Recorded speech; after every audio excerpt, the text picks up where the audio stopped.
और आपको इस वक्त सीधे लिए चलते हैं मरकजी वजीर खजाना निर्मला सीतारमन की प्रेस कॉन्फ्रेंस में।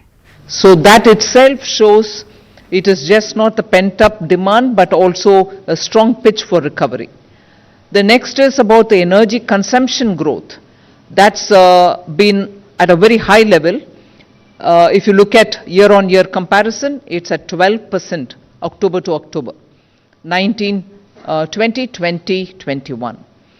The Gst Collections, of course, even as it was announced, had touched 1.05 gross, 1.05 lakh crores, and it's a 10% year-on-year comparison.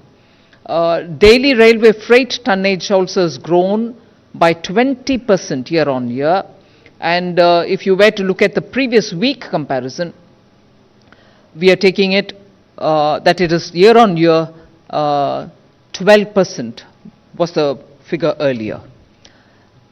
Bank credit, which most often we have this little worry that credit flow is slowed, but I would like to say here, bank credit year-on-year growth improved by 5.1% as of 23rd October 2020. Of course, markets, you're watching, markets are at record high.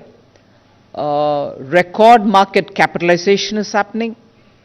Net investments, FPIs, is positive, and the reserves like never before of foreign exchange is at $560 billion US. Now, you also know that the RBI has now announced that it will come out with a monthly report of how the economy is moving. And the first of such series of monthly reports, it used to give us reports even earlier, but now looking at the economy, they are giving us this monthly report, which predicts a strong return to proper growth of the Indian economy, to positive growth, and in Q3 itself there could be a strong growth which will bring into the positive terrain, and the expectation earlier was that it will be probably in the fourth quarter that we will reach that kind of a number, but RBI predicts probably that will happen even in the Q3.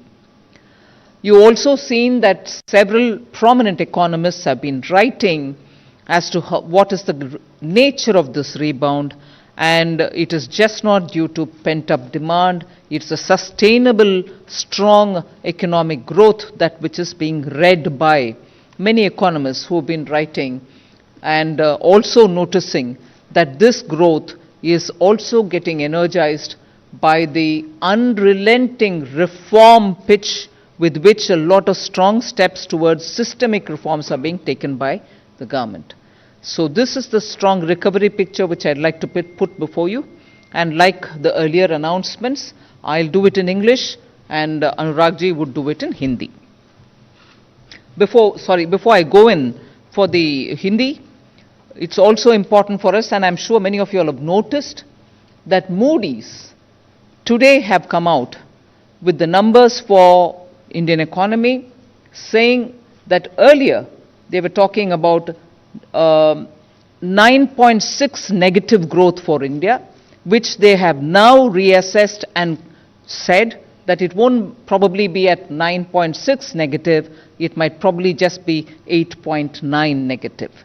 Whereas for 2022, they had come with a very clear indication that India will be growing at 8.1% earlier, but now they've corrected themselves and said probably India will be growing not at 8.1 but at 8.6.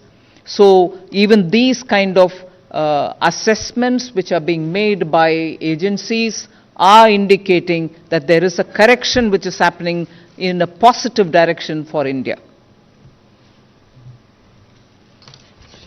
धन्यवाद माननीय वित्त मंत्री जी। नमस्कार। जैसा माननीय वित्त मंत्री जी ने कहा कि भारत की अर्थव्यवस्था के बारे में जो पीछे कुछ कदम उठाए गए उससे मजबूत वापसी भारतीय अर्थव्यवस्था की हुई है और उसके कुछ आंकड़े आप सबके सामने रख रहे हैं।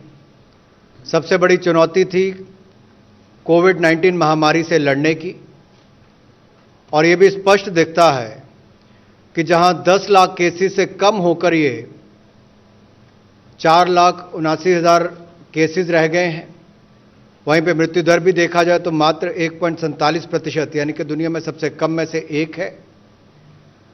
परचेज मैनेजर्स इंडेक्स की अगर हम बात करें कंपोजिट की, तो वो भी 54.6% पिछले महीने से बढ़कर लगभग 58.9% अक्टूबर में हुई है। ये अपने आप में स्पष्ट दिखाता है कि कितना सुधार हुआ है और पिछले 9 वर्षों में सबसे ज़्यादा है। बिजली की खपत, ये भी एक और आंकड़ा है जो मैं आपके सामने रखना चाहता हूं कि पिछले